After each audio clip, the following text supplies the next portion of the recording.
ওরে আবু মাহজুরা, কেমন দেখা যায় তোমারে, তুমি সামনের চুল কাটো না কেন? আবু মাহজুরা বলে, আমি হাঁটু গেড়ে পেয়ারা নবীর সামনে বসেছিলাম, আমার এই মাথার চুলের মধ্যে মুবারক হাত লাগিয়ে বিশ্বনবী নিজে আমাকে আজানের প্রতিটা বাক্য শিক্ষা দিয়েছেন।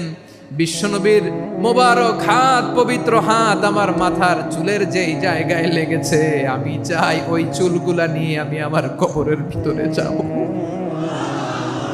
সাইয়েদনা আবু মাহজুরা রাদিয়াল্লাহু তাআলা আনহু ইন্তেকালের আগের পর্যন্ত মাথার সামনের চুলগুলা কাটে নাই। মাথার সামনের চুল তিনি কাটেন নাই। সুবহানাল্লাহি বিহামদি।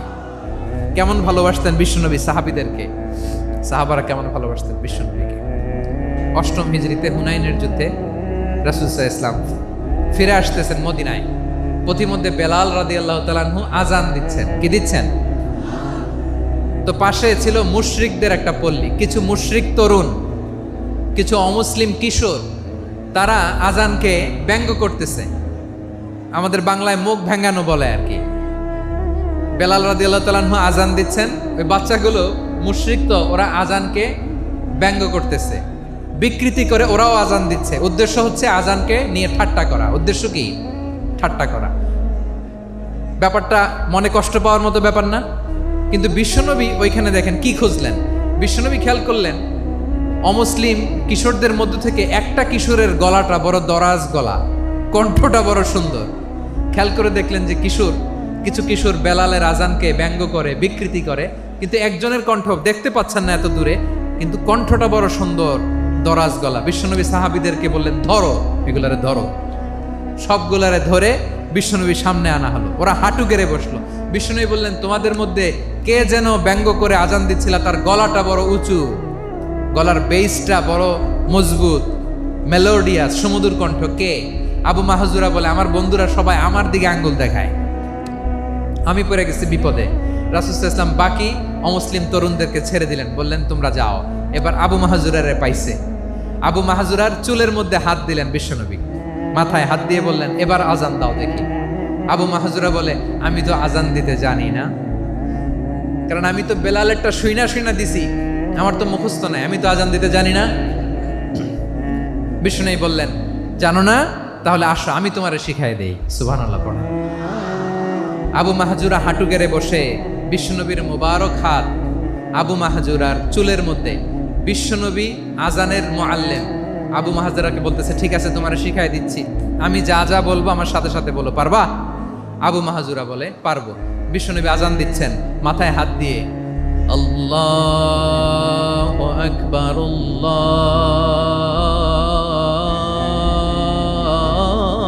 আল্লাহু আকবার। আবু মাহজুরা এই বাক্যটা পড়লেন। বিশ্বনবী দ্বিতীয় বাক্য পড়তে আরম্ভ করলেন, আল্লাহু আকবার, আল্লাহু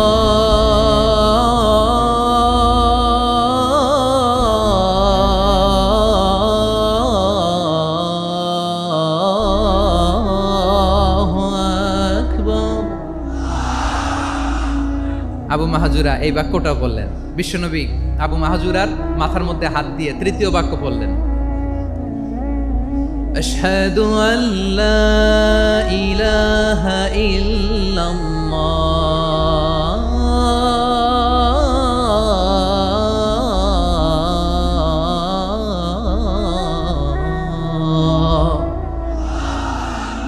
আবু মাহজুরা তৃতীয় বাক্য পড়লেন। বিশ্বনবী একটা বাক্য পরে আবু মাহজুরা পড়ে, বিশ্বনবী পরে আবু মাহজুরা পড়ে। আবু মাহজুরা কিন্তু অমুসলিম, মুশরিক। আবু মাহজুরা বলে, এক একটা বাক্য পড়ি আমার কলিজাটা গলে ঠান্ডা হয়ে যায়। এতদিন মোহাম্মদকে গালি দিতাম, এখন মোহাম্মদ আমার মাথায় যখন হাত রাখছে আমার সারা শরীর ঠান্ডা হয়ে গেছে।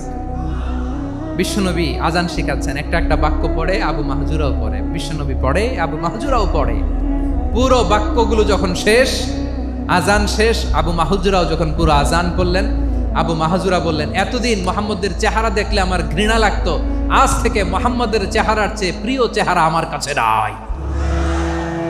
আবু মাহজুরা বললেন, ও মুহাম্মদ, আজানের বাক্য তো আপনি আমারে শেখালেন, এখানেই শেষ করবেন না, আপনি আমারে পড়ায় দেন লা ইলাহা ইল্লাল্লাহ মুহাম্মাদুর রাসূলুল্লাহ সাল্লাল্লাহু আলাইহি ওয়াসাল্লাম। বিশ্বনবীর সাথে দাঁড়িয়ে উনি শাহাদা পড়ে মুসলমান হয়ে গেলেন। এবার আবু মাহজুরা বলে, ইয়া রাসূলুল্লাহ, ইয়া হাবিবাল্লাহ, আমি মুমিন হয়েছি, মুসলমান হয়েছি, আপনার কাছ থেকে আজান শিখার সৌভাগ্য আমি লাভ করেছি গো নবী। আমার কণ্ঠের বড় তারিফ করেছেন আপনি, আমার আজানকে আপনি পছন্দ করেছেন। একটা জিনিস আপনার কাছে চাই, আপনি আমাকে মক্কার মসজিদুল হারামের মুয়াজ্জিন হিসেবে অ্যাপয়েন্ট করে দেন। বিষ্ণু ইসা ইসলাম বললেন, যাও আবু মাহজুরা, আমি তোমাকে পৃথিবীর শ্রেষ্ঠতম মসজিদ মক্কার মসজিদুল হারামের মুয়াজ্জিন হিসেবে অ্যাপয়েন্ট করে দিলাম। দেখছেন কিভাবে ট্যালেন্ট হান্টিং করতে হয়, কিভাবে হিউম্যান রিসোর্স মানব সম্পদকে ব্যবহার করতে হয়। আসছিল আজানকে ভেঙ্গাইতে, আসছিল কেন? আজানকে ব্যঙ্গ করার জন্য, বিকৃত করার জন্য। আজানকে বিকৃত করতে যে ইসলামের সবচেয়ে শ্রেষ্ঠ মসজিদের মুয়াজ্জিন হয়ে গেল। পড়েন সুবহানাল্লাহ। হযরত আবু মাহজুরা রাদিয়াল্লাহু তাআলা আনহু ওনার এই সুললিত কণ্ঠ ব্যবহার করে মসজিদুল হারামে এত সুন্দর করে আল্লাহু আকবার বলে আজান দিতেন। মানুষগুলোর, মুসল্লিগুলোর, মক্কাবাসীর হৃদয়কে তিনি বিগলিত করে দিতেন। মানুষের হৃদয়কে ঠান্ডা হয়ে যেত। শুধু এখানেই শেষ না আমার যশোরের ভাইয়েরা। বিশ্বনবী যখন সাইয়েদনা আবু মাহজুরা রাদিয়াল্লাহু তাআলা আনহুকে আজান শিখাচ্ছিলেন, বলেন তো বিশ্বনবীর হাতটা কোথায় ছিল? আবু মাহজুরার মাথার সামনে, এই চুলের উপরে ছিল। আবু মাহজুরা ওই স্মৃতিটাকে ধারণ করবার জন্য, ওই স্মৃতিকে বহন করার জন্য বিশ্বনবীর মোবারক হাত আবু মাহজুরার কপালের চুলের যেই জায়গায় লেগেছে, মৃত্যুর আগের দিন পর্যন্ত আবু মাহজুরা মাথার ওই চুলে কোনোদিন ছুরি আর কামার লাগায় নাই, সেখানে কেচি লাগায় নাই, চুলের মধ্যে খুর লাগায় নাই। আবু মাহজুরা ডান দিকের চুল কাটতো, বাম দিকের চুল কাটতো, পেছনের চুল কাটতো, সামনের চুল কাটতো না। আবু মাহজুরা রাদিয়াল্লাহু তাআলা আনহুর সামনের চুলগুলো বড় হতে হতে যখন এত বড় হয়ে যায়, তিনি চুলগুলো পেঁচিয়ে মাথার মধ্যে রাখতেন। তারপরে তিনি পাগড়ি পরতেন। সবাই জিজ্ঞেস করতো, আবু মাহজুরা, এটা আবার কেমন স্টাইল? দেখতে তোমারে কি বিদঘুটে লাগে? কেমন অড লাগে? কেমন খারাপ দেখা যায়? মক্কায় এমন কোনো মানুষ তো দেখি নাই, ডানে চুল কাটে, বায়ে চুল কাটে, পেছনে চুল কাটে, সামনে কাটে না। ওরে আবু মাহজুরা, কেমন দেখা যায় তোমারে? তুমি সামনের চুল কাটো না কেন? আবু মাহজুরা বলে, আমি হাঁটু গেড়ে পেয়ারা নবীর সামনে বসেছিলাম, আমার এই মাথার চুলের মধ্যে মুবারক হাত লাগিয়ে বিশ্বনবী নিজে আমাকে আজানের প্রতিটা বাক্য শিক্ষা দিয়েছেন। বিশ্বনবীর মোবারক হাত, পবিত্র হাত আমার মাথার চুলের যে জায়গায় লেগেছে, আমি চাই ওই চুলগুলা নিয়ে আমি আমার কবরের ভিতরে যাব। সাইয়েদনা আবু মাহজুরা রাদিয়াল্লাহু তাআলা আনহু ইন্তেকালের আগের পর্যন্ত মাথার সামনের চুলগুলা কাটে নাই। মাথার সামনের চুল তিনি কাটেন নাই। সুবহানাল্লাহি বিহামদি। কেমন ভালোবাসতেন বিশ্বনবী সাহাবীদেরকে, সাহাবারা কেমন ভালোবাসতেন বিশ্বনবীকে। সামনের চুলগুলো বড় হতে হতে এত বড় ছিল, পেঁচিয়ে রেখে পাগড়ি পরতেন, কাটতেন না। নবীর হাত লেগেছিল। সুবহানাল্লাহ পড়েন। তাহলে what is the lesson? Moral of the story কি? মোরাল অফ দ্য স্টোরি হচ্ছে, আসছিল আজানকে ব্যঙ্গ করার জন্য, বিকৃত করার জন্য, হয়ে গেল মসজিদুল হারামের মুয়াজ্জিন। দেখেন বিশ্বনবী একটা খারাপ সিচুয়েশনের মধ্যে থেকে কি ভালো জিনিস বের করে আনলেন। আমি যে শুরুতে বলেছি কিভাবে তিনি হিউম্যান রিসোর্সকে ডেভেলপ করেছেন, ম্যানেজ করেছেন। তিনি যে চৌকস ট্যালেন্ট হান্টার ছিল, দেখেন সবার মধ্যে থেকে এরে বাছাই করে মুয়াজ্জিন বানাই দিয়েছেন। সুবহানাল্লাহ পড়েন। তার মানে এই না সবাইরে ধরে ধরে উনি মুয়াজ্জিন বানাইছেন। যার যেই ট্যালেন্ট আছে তাকে ওই কাজে অ্যাসাইন করেছেন। যার যেই প্রতিভা আছে তার প্রতিভাকে ইসলামের কাজে লাগিয়েছেন। সুবহানাল্লাহ পড়েন। মানুষকে আল্লাহ স্বাধীনতা দিয়েছেন। ফামান শাআ ফালিউমিন ওয়া মান শাআ ফালিয়াকফুর। চাইলে মুমিন হতে পারো, চাইলে কাফের হতে পারো, তোমার ইচ্ছা। তবে জেনে রাখো, মুমিন হলে পাবা জান্নাত, কাফির হলে পাবা জাহান্নাম। নাও দ্য ডিসিশন ইজ ইয়ার্স। সিদ্ধান্ত তোমার, জান্নাতে যাবা না জাহান্নামে যাবা। যশোরের ভাইয়ের আওয়াজ করে বলুন, কই যেতে চান, জান্নাতে না জাহান্নামে? ডান দিকে না বাম দিকে? ডানপন্থী না বামপন্থী? চিল্লা চিল্লি না চুপচাপ? চুপচাপ করে আবার চিল্লাচিল্লি শুরু করে দিচ্ছে। মাশাআল্লাহ। তাহলে কোরআনের কেন্দ্রীয় আলোচ্য বিষয় মানুষ। আমার সাথে থাকতে হবে, তোমাদেরকে নিয়ে আমি আলোচনা শেষ পর্যন্ত যাব। অনেক গুরুত্বপূর্ণ কথা বাকি আছে, আমাকে সহযোগিতা করতে হবে। মাশাআল্লাহ, এই তো ঠান্ডা হয়েছে। হ্যাঁ, ঠিক আছে ঠিক আছে ঠিক আছে। মানুষকে আল্লাহ এত স্বাধীনতা দিয়েছেন, মানুষ চাইলে অনেক ভালো হইতে পারে। ভালোর রাস্তাও খোলা, খারাপ হওয়ার রাস্তাও খোলা। ভালো হইলে মানুষ অনেক ভালো, খারাপ হইলে অনেক খারাপ। ভালো হইলে সবচেয়ে ভালো, খারাপ হইলে সবচেয়ে খারাপ।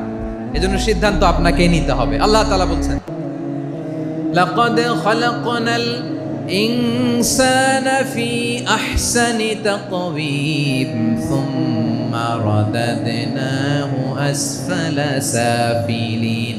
আমি মানুষকে অনেক সুন্দর অবয়বে, সুন্দর আকৃতিতে সৃষ্টি করেছি।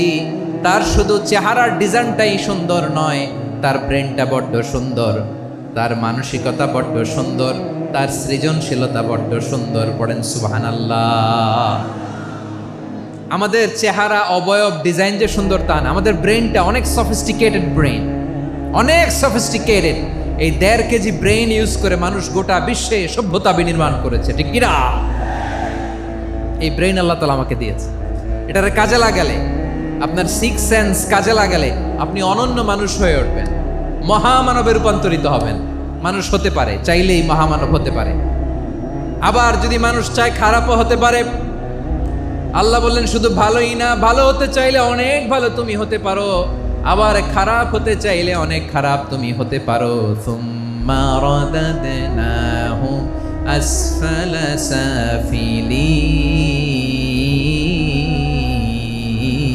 সাফিলিন। খারাপ হলে একেবারে খারাপ হতে পারো, নিকৃষ্ট হলে একেবারে নিকৃষ্ট হতে পারো, ভালো হলেও ভালো হতে পারো। কোন সুবহানাল্লাহ। এবার আওয়াজ করে বলুন, ভালো হতে চাই না খারাপ? শ্রেষ্ঠ না নিকৃষ্ট? মানুষ ভালো হলে মানুষ ফেরেশতার চেয়েও ভালো, মানুষ খারাপ হলে সে পশুর চেয়েও খারাপ। কথা ঠিক কিনা বলেন? ভালো হলে ফেরেশতার চেয়েও ভালো, খারাপ হলে পশুর চেয়েও নিকৃষ্ট। তার মানে শ্রেষ্ঠত্বে মানুষ, শ্রেষ্ঠত্বে ফেরেশতাকে হার মানায়, আর অধপতনে শ্রেষ্ঠত্বে ফেরেশতাকে ছাড়িয়ে যায়, আর অধপতনে পশুকেও হার মানায়। আই রিপিট, আমি আবারও বলছি, মানুষ শ্রেষ্ঠত্বে ফেরেশতাকে ছাড়িয়ে যায়, আর অধপতনে সে পশুকেও হার মানায়। আওয়াজ করে বলতে হবে ঠিক কি না? এটার প্রমাণ কি? মানুষ শ্রেষ্ঠ হইলে যে ফেরেশতার চেয়েও সেরা, তার প্রমাণ কি? আল্লাহ তাআলা বলছেন, ওয়া ইয কুলনা লিল মালাইকাতি ইসজুদু লি আদম ফাসাজাদু ইল্লা ইবলিস আবা ওয়াস্তাকবারা ওয়া কানা মিনাল কাফিরিন। আল্লাহ বলেন, স্মরণ করো সে সময়ের কথা যখন আমি ফেরেশতাদেরকে বললাম, ও ফেরেশতারা আদমকে সেজদা দাও। সব ফেরেশতারা সম্মান সূচক সেজদা আদমকে দিল। তারা আদমের জন্য সেজদায় লুটিয়ে পড়লো, একজন ছাড়া, তার নাম ইবলিস। আওয়াজ করে বলেন, তার নাম কি? সে অহংকার প্রদর্শন করলো, সে কাফের হয়ে গেল। বাকি সব ফেরেশতারা সেজদা দিল। সুবহানাল্লাহ। আবার আদম আলাইহিস সালামকে আল্লাহ জিজ্ঞেস করলেন, সব বলে দিল উত্তর, কিন্তু ফেরেশতাদেরকে একই প্রশ্ন জিজ্ঞেস করলেন, তারা উত্তর করতে পারে নাই।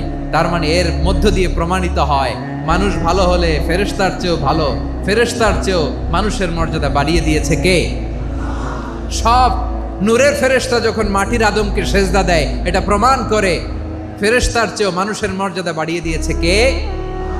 তুমি মাটির আদমকে প্রথম সৃষ্টি করিয়া ঘোষণা করিয়া দিলে শ্রেষ্ঠ বলিয়া, তাই তো নূরের ফেরেশতা করে আদমকে সেজদা। ঠিক কিনা বলেন? তাই তো নূরের ফেরেশতা করে আদমকে সেজদা। সবার চেয়ে সম্মান দিলে মাটির আদমকে। আল্লাহু আল্লাহু তুমি জাল্লে জালালুহু, শেষ করা তো যায় না গে তোমার গুণগান। পড়েন না? পড়েন, আল্লাহু আল্লাহু তুমি জাল্লে জালালুহু, শেষ করা তো যায় না গে তোমার গুণগান। আল্লাহু আল্লাহু আল্লাহু আকবার। আদমের মর্যাদা বেশি, মানুষের মর্যাদা বেশি। মানুষ শ্রেষ্ঠ তার প্রমাণ নূরের ফেরেশতা মাটির আদমকে সেজদা করে আওয়াজ করে বলেন ঠিক কি না? তাহলে মানুষ ভালো হলে ফেরেশতার চেয়ে ভালো। আবার মানুষ যদি খারাপ হয় সে পশুর চেয়েও খারাপ। অধপতনে পশুত্বকে হার মানায়। তার প্রমাণ কি? তার প্রমাণ হচ্ছে যশোরের ভাইরা দেখবেন পত্রিকায় নিউজ পেপারে মাঝে মাঝে এরকম দেখা যায়, এক মানুষ আরেক মানুষকে হত্যা করে 20 টুকরা করে বস্তার ভেতরে ভরেছে। আপনারা এই নিউজ পড়েন নাই না? দেখেন নাই? দেখছেন? মানুষকে হত্যা করে কয় টুকরা? জোরে বলেন। এখানেই ক্ষান্ত হয় না, আবার কোথায় ভরছে? বস্তার ভেতরে। আচ্ছা, বুঝে থাকলে আওয়াজ করে বলেন, কোনদিন শুনছেন একটা হাতি আর একটা হাতিকে হত্যা করে 20 টুকরা করছে, এরপরে বস্তার ভিতরে ভরছে? হয়েছে? তাহলে দেখেন, মানুষ যদি খারাপ হয় সে পশুকেও হার মানায়। চিল্লায় বলো ঠিক কিনা? এমনও দুশ্চরিত্র মানুষ আছে যার নজর থেকে 6 মাসের ছোট্ট মেয়ে থেকে শুরু করে 80 বছরের বৃদ্ধারাও নিরাপদ নয়। পশুকেও হার মানে। মানুষের ঘর জ্বালিয়ে পুড়ে মেসাকার করে দেয়, জনপদের পর জনপদ জ্বালায় দেয়। এরকম আছে না নাই? প্রিয় ভাইয়েরা, চোখ কান নাক মুখ থাকলেই মানুষ না। যা সামনে দেখেন এগুলো সব মানুষ না, এগুলো জনসংখ্যা। এগুলো কি? সবাই বলুন, এগুলো কি? বাড়ছে জনসংখ্যা, কমছে মানুষ। বাড়ছে জনসংখ্যা, কমছে।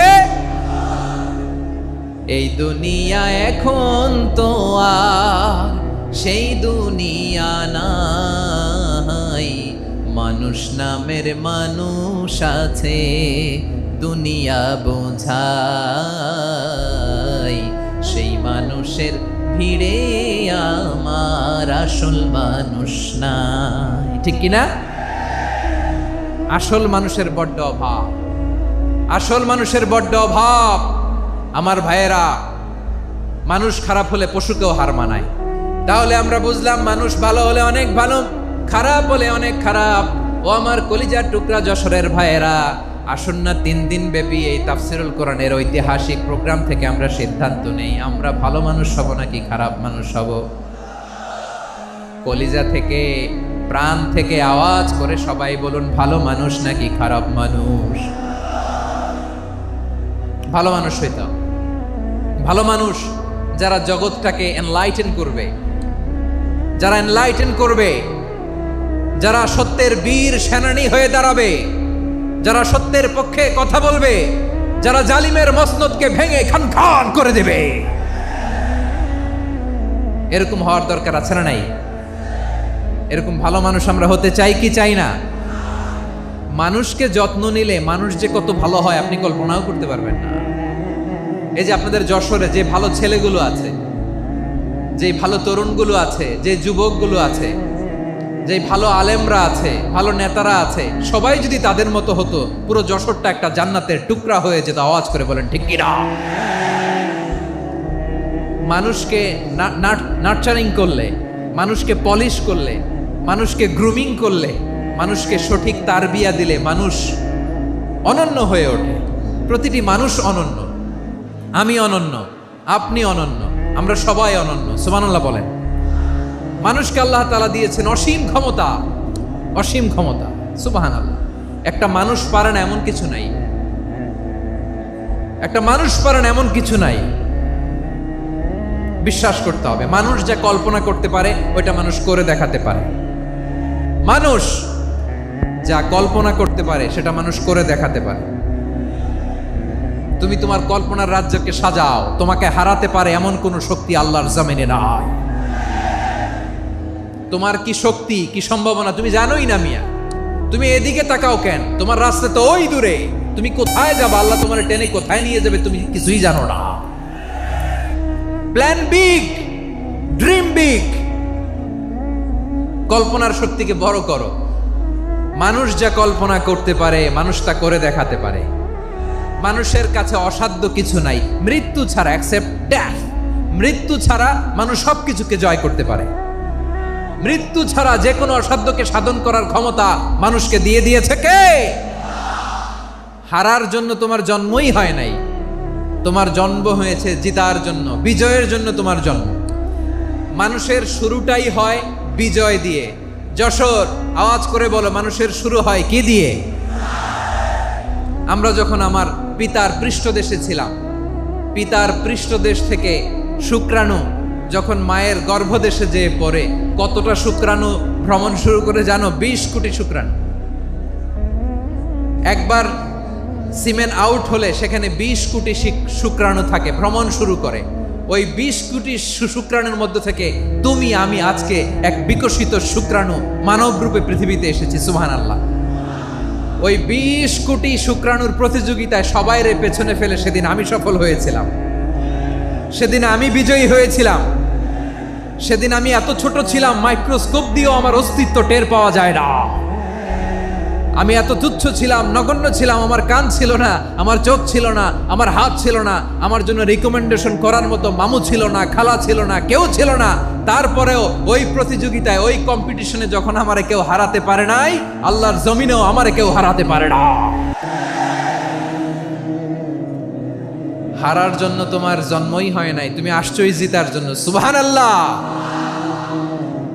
বিশ্বনবী বলেন, আন্নাসু মাআদিন কামাআদিনি যাহাবি ওয়াল ফিদ্দা খিয়ারুহুম ফিল জাহিলিয়াতি খিয়ারুহুম ফিল ইসলাম। Peoples are like mines of gold and silver. সোনার খনি, রূপার খনি, এর চেয়েও বড় খনি হচ্ছে এই মানব সম্পদের খনি। আওয়াজ করে বলেন আল্লাহু আকবার। আল্লাহ তাআলা এই সম্পদ আমাদেরকে দিয়েছে। বিশ্বনবী বলেন, মানুষ হচ্ছে খনির মতো। খিয়ারুহুম ফিল জাহিলিয়াতি খিয়ারুহুম ফিল ইসলাম। জাহিলি যুগে যারা সেরা, ইসলামেও তারা সেরা। ইদা ফাকুহু, যদি তারা বুঝবান হয় তাহলে তাদেরকে সেরা বানায় দিবে কে? তাহলে মানুষের চেয়ে সেরা কেউ হতে পারে? মানুষের চেয়ে অনন্য কেউ হতে পারে? মানুষকে কেউ হারাতে পারে? আওয়াজ করে বলো, তোমাকে কেউ হারাতে পারবে? এই সাহস জাগছে আজকের আলোচনা থেকে। আমি তুমি অনন্য, আমাকে তোমাকে হারায় দেওয়া এত সহজ না, ঠিক কিনা? একটা কথা জীবনের সাথে সেট করে নিতে হবে, আমি জিতি নয় শিখি, আমি কখনো হারি না। জীবনের সাথে সেট করে নাও, জেনজি অফ যশোর, আমি কখনো হারি না, আমি হয় জিতি নয় শিখি। চিল্লায় বলো ঠিক কিনা? আমি কখনো হারি না, আমার হারানো এত সোজা না। কি সাহস জাগছে? বুকে সাহস জাগছে? তাকবীর পড়ো, লিল্লাহে তাকবীর। তাহলে বিশ্বনবী বলেন, নাসু মাআদিন, মানুষ হচ্ছে খনি। এই ধাক্কা ধাক্কি, আমি জানি এগুলো ভালোবাসার ধাক্কা ধাক্কি, এজন্য আমি সহ্য করে নেই। এগুলো যে ভালোবাসার ধাক্কা ধাক্কি, এটা আমরা বুঝি।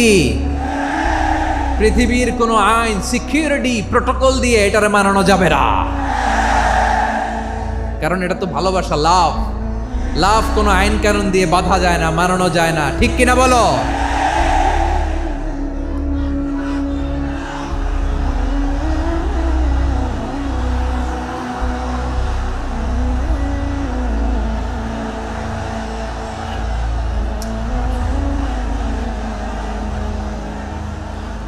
ঠিক আছে, বসুন বসুন বসুন।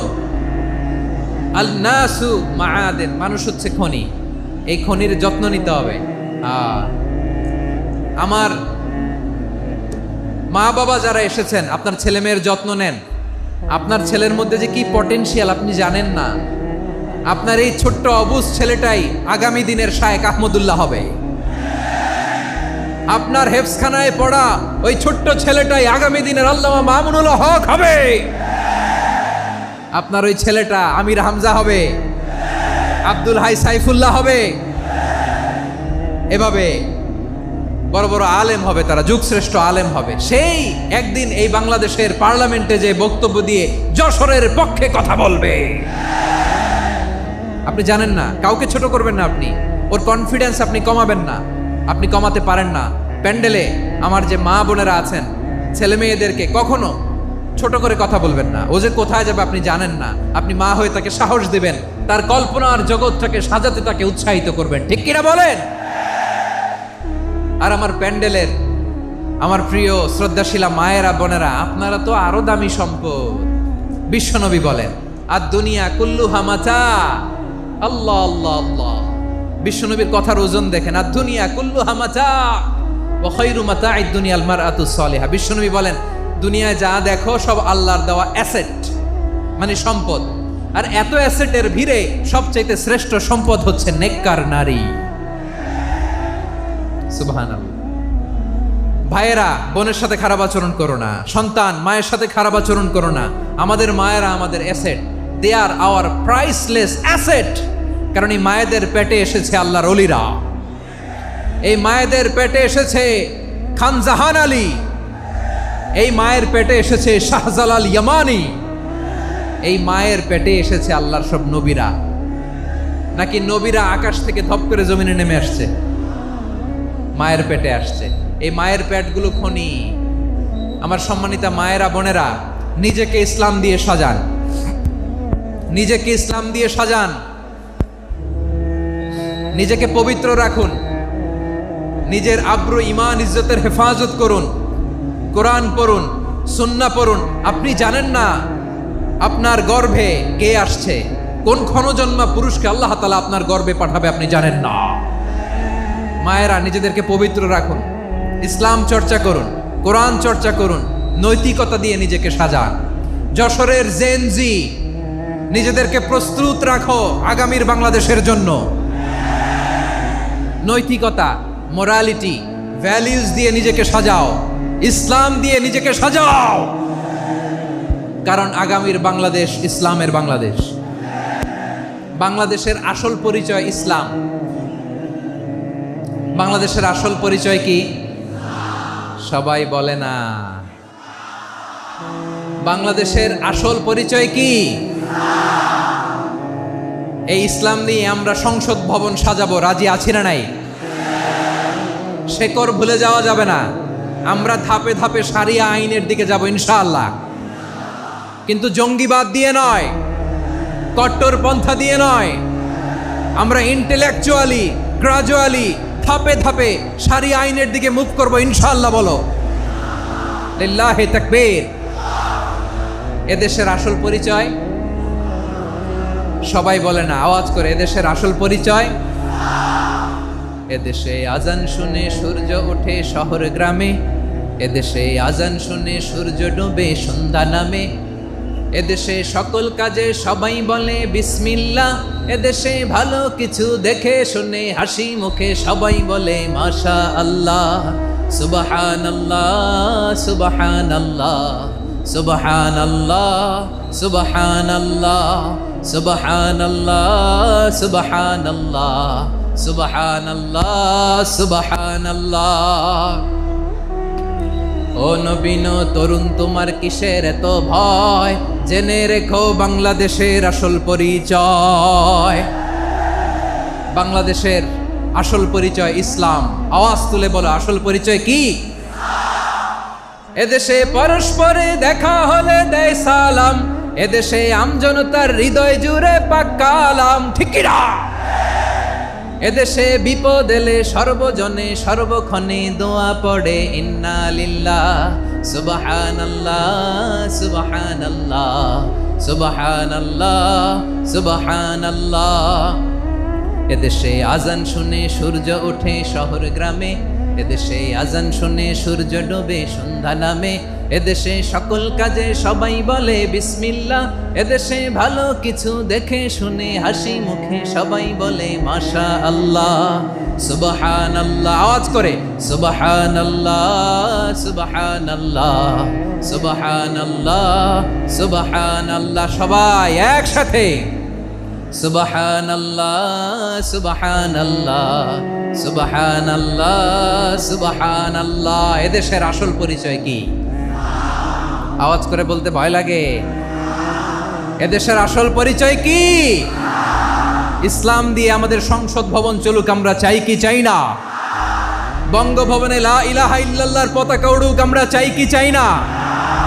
প্রতিটি জেলা অফিসে, ডিসি অফিসে লা ইলাহার পতাকা ঝুলুক, আমরা চাই কি চাই না? কারা কারা চাই হাত তুলে আল্লাহরে দেখায়।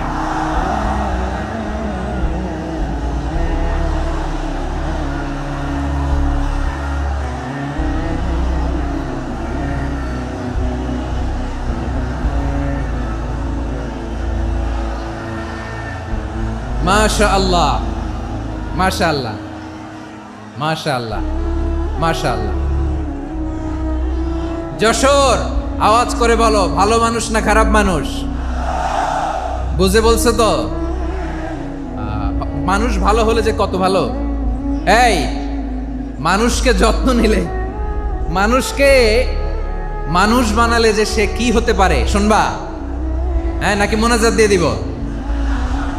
শুনবা? তাহলে থামতে হবে। থামো, আমি যখন বলবো থামো থামো, তাকবীরের সময় দিলে তাকবীর। থামো থামো। মানুষকে যত্ন নিলে, এই এদিকে এদিকে, ড্রোন নামায় ফেলো। হয়েছে, ড্রোনের ফুটেজ হয়ে গেছে, এবার ড্রোন নামায় ফেলো। আমার দিকে তাকাও। মানুষকে, তোমরা এদিক সেদিক তাকালে তো গুরুত্বপূর্ণ পয়েন্ট মিস হয়ে যাবে। এদিকে এদিকে, হ্যাঁ ঠিক আছে, এদিকে। মানুষকে যত্ন নিলে মানুষের মধ্যে যারা কি পটেনশিয়াল রেখেছে। আমি জাপানের দুইটা উদাহরণ দেই। জাপানের, আল্লাহ, 2022 সালে জাপানের সাথে জার্মানির খেলা, ফিফা ওয়ার্ল্ড কাপ 2022। এক পক্ষে জাপান, আরেক পক্ষে কোন দেশ? কথা শোনে নাই। এক পক্ষে কোন দেশ, আরেক পক্ষে সবাই। এক পক্ষে, আরেক পক্ষে। ওই খেলায় জিতেছিল জাপান, জিতেছিল 22 সালের এই ফিফা ওয়ার্ল্ড কাপে। জাপান ফুটবল খেলায় জিতে, as a part of their celebration তারা খেলার পরে পুরো স্টেডিয়ামটারে ক্লিন করে। The fan base of Japan, লক্ষ লক্ষ মানুষ খেলা দেখতে যায়, তো এত ডাস্টবিনও তো নাই। তো যারা ডাস্টবিনে জায়গা পায় নাই, তারা এই যে চকলেটের প্যাকেট, পানির বোতল, চিপসের প্যাকেট তারা এদিকে সেদিকে রেখে দিয়েছে। জাপানের ভক্তরা, জাপানের ফলোয়াররা, as a part of their celebration তারা খেলার পরে পুরো স্টেডিয়ামের সব ময়লা আবর্জনা ক্লিন করে তারপরে বিদায় নিয়েছে। তাদেরকে কি ক্লিন করার দায়িত্ব দেওয়া হয়েছিল? এই যশোর, জাপানের যে ছেলেরা খেলা দেখতে গেছিল ওদেরকে কি ক্লিন করার দায়িত্ব দিছিল? তারা কি স্টেডিয়ামের পরিচ্ছন্নতা কর্মী? তাদের আকল, তাদের সিক্স সেন্স তাদেরকে বলেছে। ছোটবেলা থেকে জাপান গভর্নমেন্ট ওদেরকে এত পরিচ্ছন্নতা শেখায়, ক্লিনলিনেস অ্যাওয়ারনেস ক্যাম্পেইন করায়। ক্লাসে আমি দেখেছি, ক্লাসে নিজের বেঞ্চ নিজে মুছে, ক্লাসের মাঝখানে একটা সময় দেয়, নিজের টেবিল নিজে মুছে, নিজের ক্লাসরুমটা নিজে পরিষ্কার করে। রাস্তাঘাটে একটা ধুলা নাই, ময়লা নাই, একটা টিস্যু নাই। খেলার পরে গোটা বিশ্বকে তাক লাগিয়ে দিয়েছে। জাপানের ফ্যানরা সবার রেখে যাওয়া গার্বেজ, টিস্যু, বোতল পরিষ্কার করে তারপরে স্টেডিয়াম থেকে বিদায় নিয়েছে। আমরা কেন এমন হইতে পারলাম না? আমরা কেন এমন হইতে পারলাম না? জাপানের যারা এগুলো করছে ওদের 3টা করে চোখ না? চোখ তো 3টা। জাপানো লাগো, জাপানো লাগো। হাত তো 4টা, কান তো 6টা। হ্যাঁ, নাকি আমার মতো 2 হাত 2 কানওয়ালা মানুষ? চোখে দেখলে ওটা মানুষ না। চিন্তা করছেন? তার মানে জাপানিজদেরকে যে গ্রুমিং করে শিখানোর মাধ্যমে পরিচ্ছন্ন বানানো গেছে। ওরা যেমনি মানুষ, আমরাও মানুষ। আমাদের সন্তানদেরকে শেখালে তারাও পারবে। পারবে কিনা? 2 নম্বর উদাহরণ বলি। চট্টগ্রাম ফেনীতে যারা গিয়েছেন, মেঘনা গোমতী ব্রিজ প্রকল্প নাম শুনছেন? মেঘনা একটা ব্রিজ পার হওয়া লাগে। এই মেঘনা গোমতী, এখানে 3টা ব্রিজ, কাঁচপুর সহ এই 3টা ব্রিজের নির্মাণ কাজ, রেনোভেশনের কাজ দেয়া হয়েছিল জাপানের একটা কোম্পানিকে। কাকে? জাপানের কোম্পানি। নির্মাণ শেষে 738 কোটি টাকা বেঁচে গেছিল, এটা গভর্নমেন্টের হাতে দিয়ে তারা বিদায় নিয়েছে। কত টাকা? 738 কোটি টাকা। যত প্রাক্কলিত ব্যয় নির্ধারণ করা হয়েছে সব টাকা সরকার, তৎকালীন সরকার, 2019-এর সরকার, কারা ছিল তো জানেন? এই 2019-এর সরকার তাদেরকে দিয়েছে। তারা রিনোভেশন নির্মাণ শেষে 738 কোটি টাকা অতিরিক্ত বেঁচে গেছিল, এটা আবার গভর্নমেন্টের হাতে বুঝাই দিয়ে তারা বিদায় নিচ্ছে। আমরা কেন এমন হইতে পারলাম না? জাপানের ওরাও মানুষ, আমরাও মানুষ। তার মানে মানুষে মানুষে পার্থক্য আছে না নাই? আচ্ছা, জাপানের 2টা উদাহরণ দিলাম, এবার আমার দেশের 2টা উদাহরণ দিব না?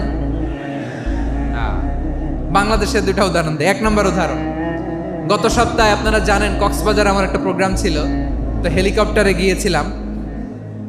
ফেনী জেলা যখন পার হচ্ছি আমি দেখলাম 3টা উইন্ডমিল চিনেন তো?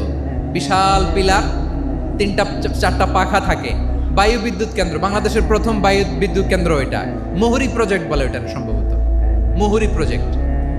তো সাগরের বাতাসের ঝাপটায় এটা ঘুরে এনার্জি হয়, ইলেকট্রিসিটি উৎপাদন হয়। তো আমি পাইলটকে বললাম, ভাই এগুলো থেকে কেমন ইলেকট্রিসিটি উৎপাদন হয়? কয় হুজুর একটুও হয় না, কিছুই হয় না। কিছুই হয় না মানে?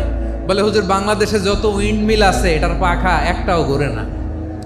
আল্লাহ, বলেন কি? তাহলে যে কোটি কোটি টাকা ব্যয় করে যে উইন্ড মিল, কয় হুজুর ভিতরে ফিটফাট, উপরে ফিটফাট, ভিতরে সদরঘাট।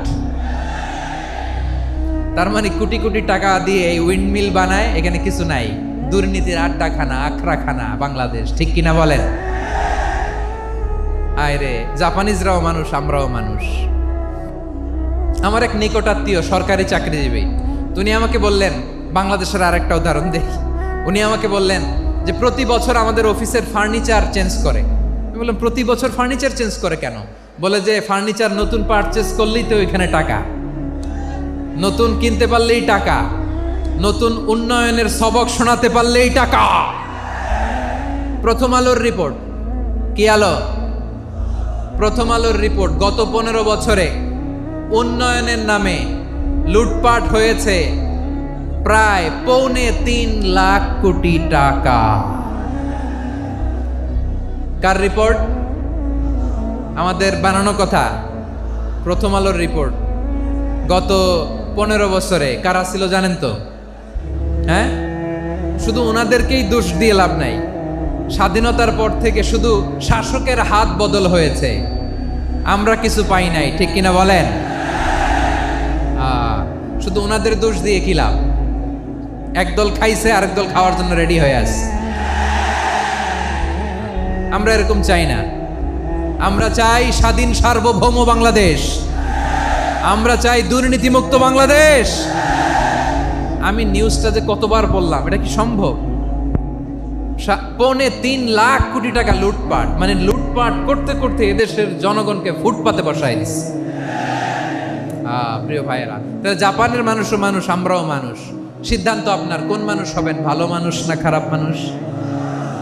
আজকের আলোচনার বিষয় হচ্ছে মানব সম্পদের উন্নয়ন, হিউম্যান রিসোর্স ডেভেলপমেন্ট।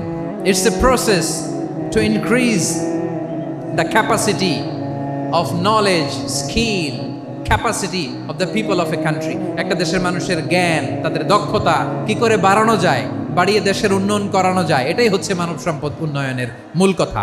তাহলে মানব সম্পদ হচ্ছে একটা দেশের সবচাইতে শক্তিশালী পুঁজি। প্রাকৃতিক সম্পদ, খনিজ সম্পদের চেয়েও দামি হচ্ছে মানব সম্পদ।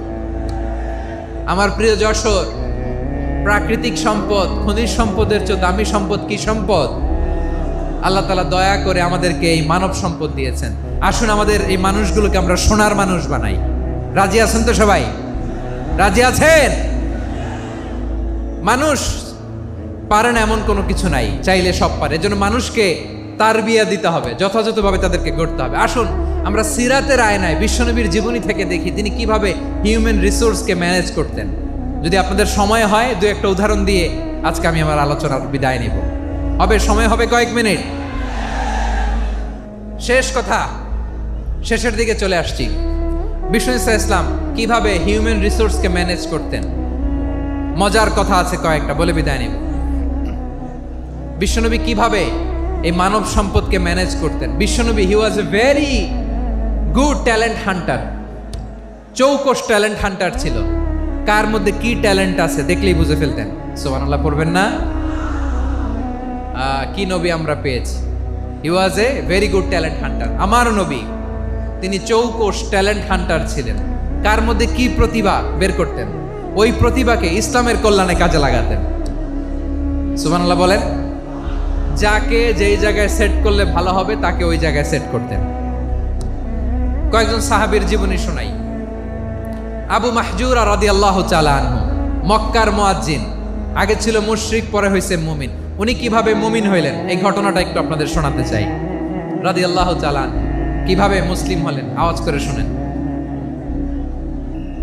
8ম হিজরি। কত হিজরি? সবাই বলেন না একটু, কত হিজরি? 8ম হিজরিতে হুনাইনের যুদ্ধে রাসূল সাল্লাল্লাহু আলাইহি ওয়াসাল্লাম ফিরে আসতেছেন মদিনায়।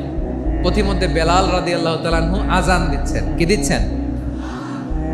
তো পাশে ছিল মুশরিকদের একটা পল্লী, কিছু মুশরিক তরুণ, কিছু অমুসলিম কিশোর, তারা আজানকে ব্যঙ্গ করতেছে, আমাদের বাংলায় মুখ ভেঙ্গানো বলে আর কি।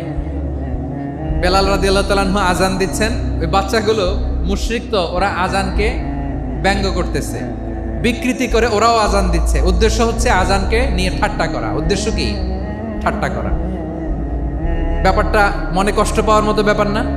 কিন্তু বিশ্বনবী ওইখানে দেখেন কি খুঁজলেন। বিশ্বনবী খেয়াল করলেন অমুসলিম কিশোরদের মধ্য থেকে একটা কিশোরের গলাটা বড় দরাজ গলা, কণ্ঠটা বড় সুন্দর।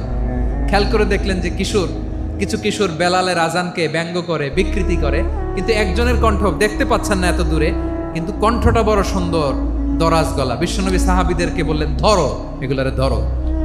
সবগুলারে ধরে বিশ্বনবীর সামনে আনা হলো। ওরা হাঁটু গেড়ে বসলো।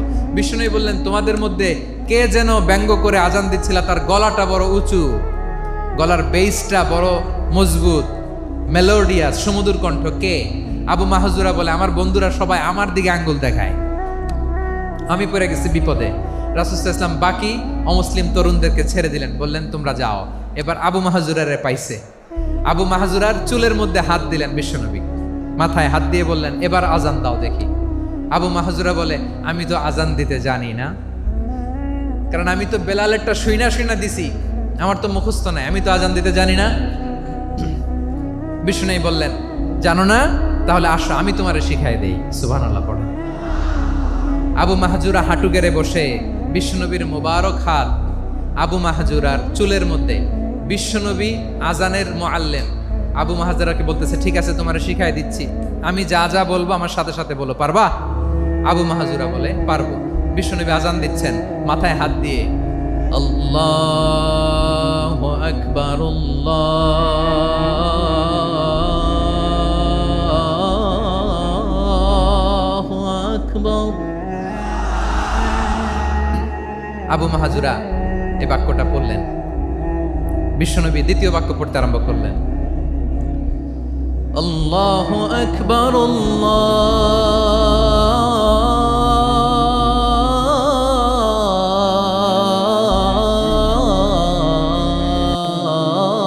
আল্লাহু আকবার।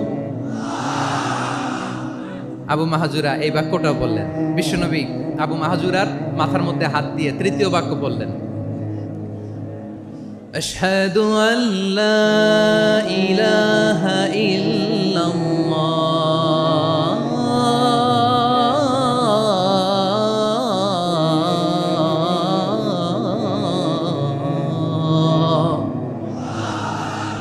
আবু মাহজুরা তৃতীয় বাক্য পড়লেন। বিশ্বনবী একটা বাক্য পরে আবু মাহজুরা পড়ে, বিশ্বনবী পরে আবু মাহজুরা পড়ে। আবু মাহজুরা কিন্তু অমুসলিম, মুশরিক। আবু মাহজুরা বলে, এক একটা বাক্য পড়ি আমার কলিজাটা গলে ঠান্ডা হয়ে যায়। এতদিন মোহাম্মদকে গালি দিতাম, এখন মোহাম্মদ আমার মাথায় যখন হাত রাখছে আমার সারা শরীর ঠান্ডা হয়ে গেছে।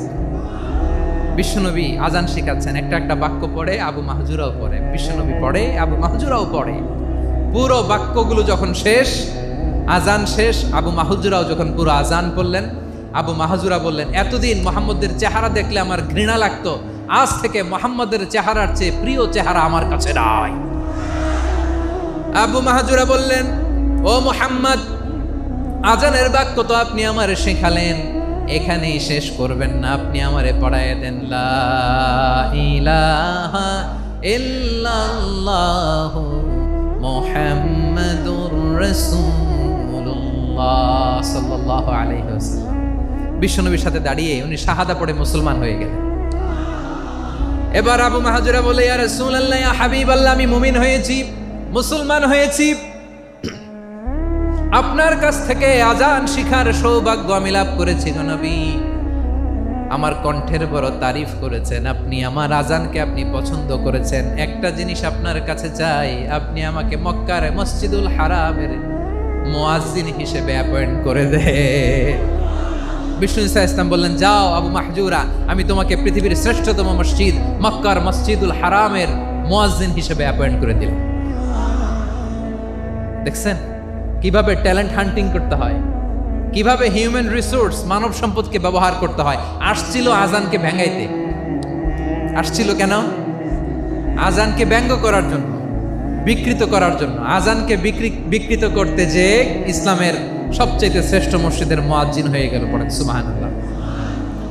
হযরত আবু মাহজুরা রাদিয়াল্লাহু তাআলা আনহু ওনার এই সুললিত কণ্ঠ ব্যবহার করে মসজিদুল হারামে এত সুন্দর করে আল্লাহু আকবার বলে আজান দিতেন।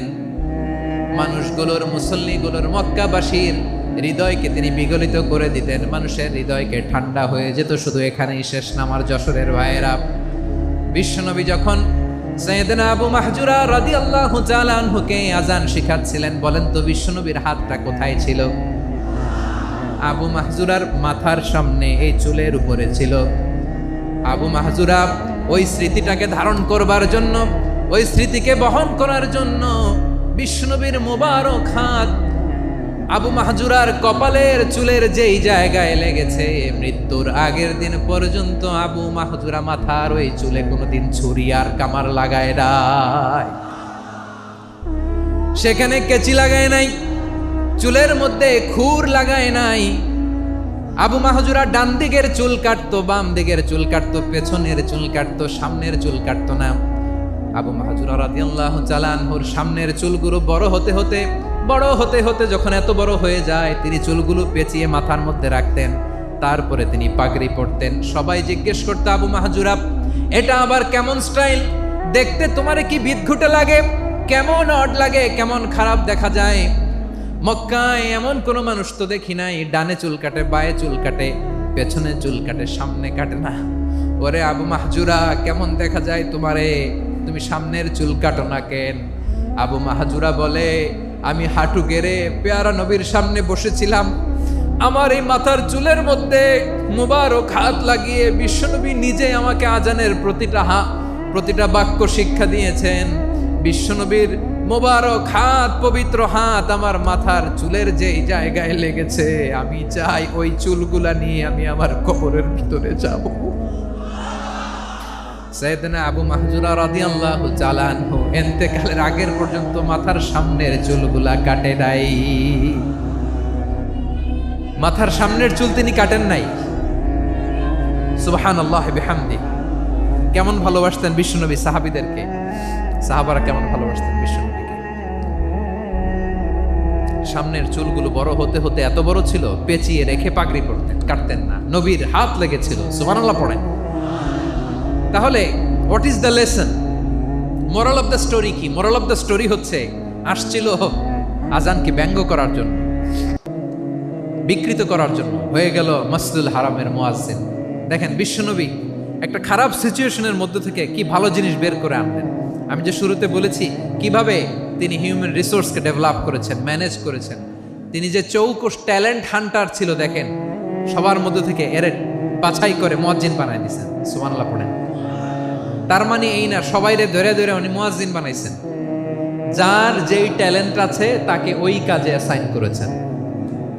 যার যেই প্রতিভা আছে তার প্রতিভাকে ইসলামের কাজে লাগিয়েছেন। সুবহানাল্লাহ পড়েন। যায়েদ বিন সাবিত রাদিয়াল্লাহু তাআলা আনহু নাম শুনেছেন? যশোর কথা বেরোয় না। যদি জিগায় সালমান খানের নাম শুনছেন, সবাই হাত তুলবে, জি হুজুর শুনছি, মানে সব দেখা শেষ। সালমান খান, আমির খান, অমুক খান, সব খান মুখস্থ, কিন্তু যায়েদ বিন সাবিতের নাম মুখস্থ নাই মুসলমানদের। যেই সাহাবী মাথার সামনের চুল কাটে নাই,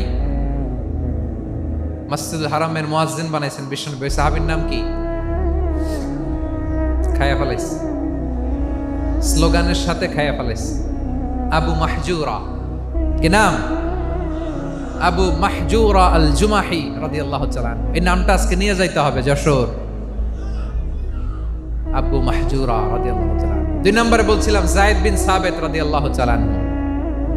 বিশ্বনবী দেখলেন মদিনার এই আনসারী সাহাবী হাইলি ট্যালেন্টেড, ইন্টেলেকচুয়াল, মেরিটোরিয়াস, জ্ঞানের প্রতি তার আকর্ষণ, মারাত্মক আকর্ষণ। বিশ্বনবী তাকে দায়িত্ব দিলেন, কোরআন যা নাজিল হয় তুমি লিখো, কাতিবুল ওয়াহি বানায় দিলেন। সুবহানাল্লাহ। যায়েদ বিন সাবিতরে আবার আজান শিখান নাই, কারণ তার মধ্যে বিশ্বনবী প্রতিভা দেখেছেন, একাডেমিক প্রতিভা। বিশ্বনবীর একাডেমিক প্রজেক্টগুলো তিনি হ্যান্ডেল করতেন। যায়েদ বিন সাবিত ছিল বিশ্বনবীর ব্যক্তিগত সচিব। কি ছিল? ব্যক্তিগত সচিব বোঝেন নাই? বিশ্বনবীর ব্যক্তিগত সচিব এবং দোভাষী। ইহুদিরা কিছু লিখে দিলে এটার অর্থ বিশ্বনবীরে বুঝায় দিতেন, আবার ইহুদিদের কাছে কিছু লিখতে হলে তিনি লিখে দিতেন। বিশ্বনবী একদিন বললেন, ইন্নী ওয়াল্লাহি মা আমানু ইয়াহুদা আলা কিতাব। ইহুদিরা যে চিঠি পাঠায় অর্থ তো বুঝি না, আরেক ইহুদি আইনে অর্থ করা লাগে। আবার ইহুদিদের কাছে কিছু লিখে পাঠাইতে চাইলে আমরা তো লিখতে পারি না, ইহুদিরে দিয়ে লেখা লাগে। ওরা যে পয়রা শোনায় লিখে দেয়, আমি ওদের বিশ্বাস করি না। আমার নিজের একজন লোক দরকার। বিশ্বনবী এই যায়েদ বিন সাবেতকে চুজ করলেন ল্যাঙ্গুয়েজের জন্য।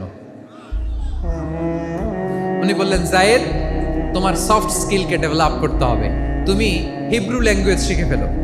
যায়েদ বিন সাবেত বলল, বিশ্বনবীর মোটিভেশন আর ইন্সপিরেশন পেয়ে আমি 15 দিনে ইহুদিদের এই হিব্রু ল্যাঙ্গুয়েজ শিখে ফেললাম। শুধু শিখে ফেললাম না, হাত্তা হাদিকতু, even I became master in the language. এই ভাষা আমি পারদর্শী হয়ে গেলাম। এরপরে ইহুদিরা চিঠি লিখে পাঠালে আর কোনো ইহুদি ডাকা লাগতো না, আমি নবীর এটার অর্থ শুনে পরে বুঝাই দিতাম। আবার ইহুদিদের কাছে চিঠি লেখা লাগলে আমি যায়েদ বিন সাবেত চিঠি লিখে দিতাম। সুবহানাল্লাহ। দেখেন, এত সাহাবীর মধ্যে থেকে বিশ্বনবীর একাডেমিক প্রজেক্ট, ব্যক্তিগত সচিব, দোভাষী হিসেবে তিনি যায়েদ বিন সাবেতের মতো তরুণকে নির্বাচিত করেছেন। কেমন ট্যালেন্ট হান্টার ছিল আমার নবী! সুবহানাল্লাহ পড়বেন না? বিশ্বনবীর ইন্তেকালের পরে সাইয়েদনা আবু বকর রাদিয়াল্লাহু তাআলা আনহু যখন খলিফা হয়ে আসলেন, কোরআনকে সংকলনের দায়িত্ব দেয়া লাগবে, কোন সাহাবীকে দিবেন? সব সাহাবারা মিলে পরামর্শ করলেন।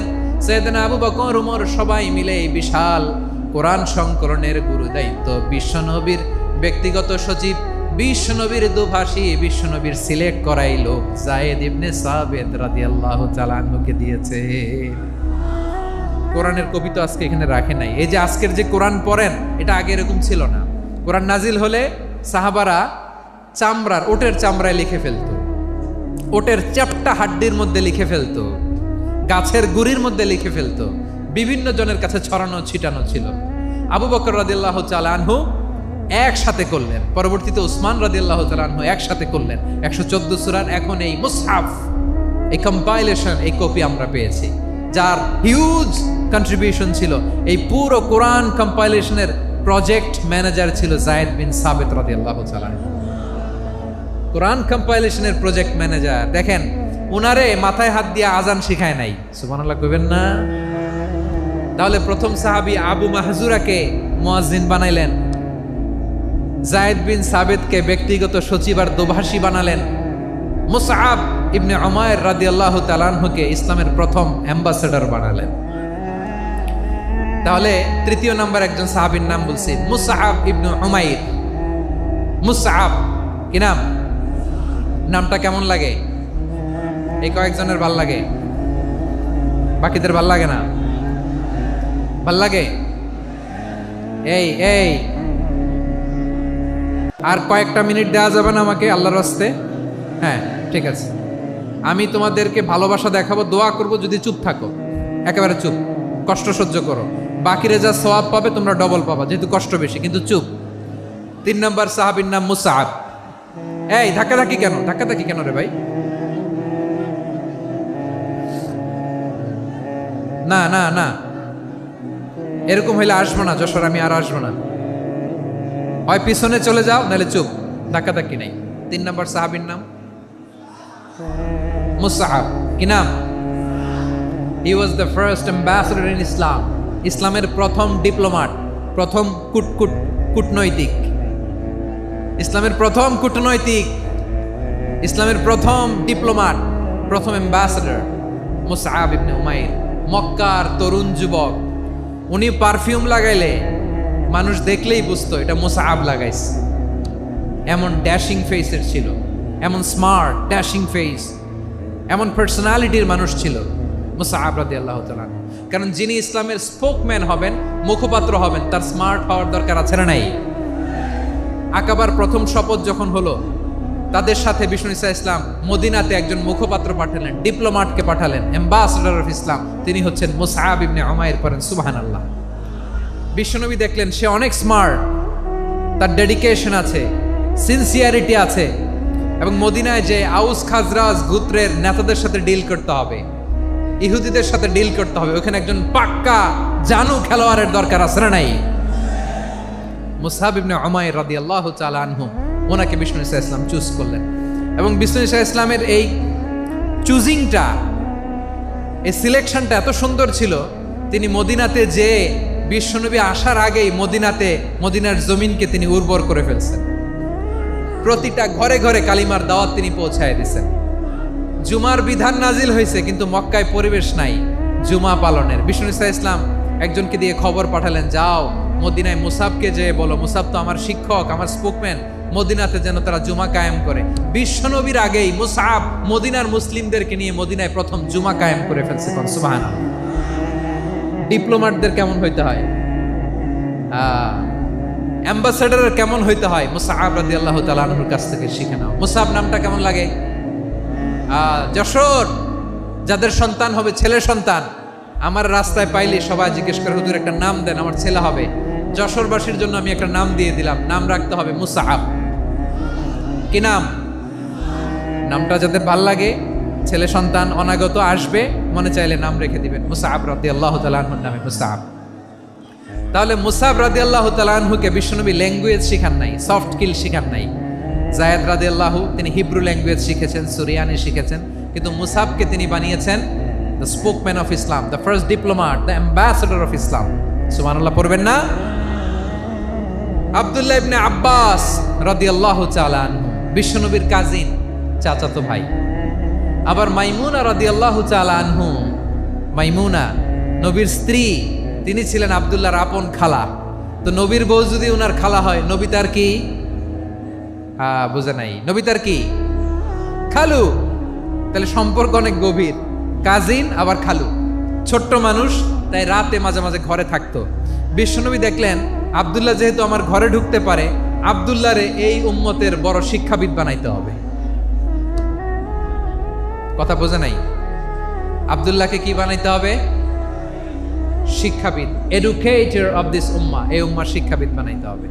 তাই আব্দুল্লাহ ইবনে আব্বাসকে বিশ্বনবী হাতে কলমে শিক্ষা দিয়েছেন। আহারে, আর এরপরে যে কি ভাষা আসবে তোমাদের জন্য আমার মুখ থেকে আমি নিজেও জানি না। 1 ঘন্টা যাবত ধাক্কা ধাক্কি মারামারি। তো আসতে বলছে কে তোমাকে? পেছনে চলে যাও, জায়গা না পেলে। পুরো প্রোগ্রামটাই নষ্ট করে দিল।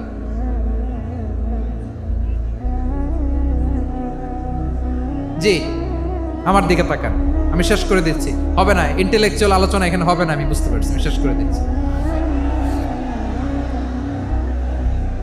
আব্দুল্লাহ ইবনে আব্বাস রাদিয়াল্লাহু তাআলা আনহু, মনোযোগ দিয়ে কয়েকটা মিনিট শুনুন, আমি এখনই শেষ করে দিচ্ছি।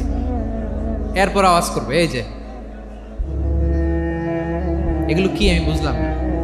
আমি বললাম না সব করা যাবে, বসে যাও, শুয়ে যাও, চলে যাও, আওয়াজ করা যাবে না।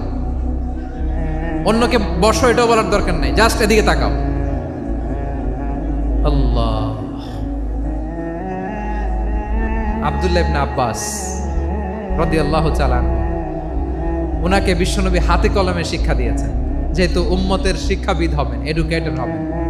তো বিশ্বনবী রাতে যখন তাহাজ্জুদ পড়তেন, ছোট্ট আব্দুল্লাহ ঘরে থাকতো। বুঝতে পেরেছেন? ছোট্ট মানুষ তো ঘরে থাকতো। তো বিশ্বনবী তাহাজ্জুদের জন্য একবার দাঁড়িয়েছেন,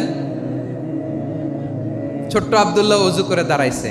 আচ্ছা বলেন তো, ইমাম আর মুসল্লি মোট যদি 2 জন হয়, একজন ইমাম একজন মুসল্লি, তো মুসল্লি ইমামের কোন দিকে দাঁড়াবে?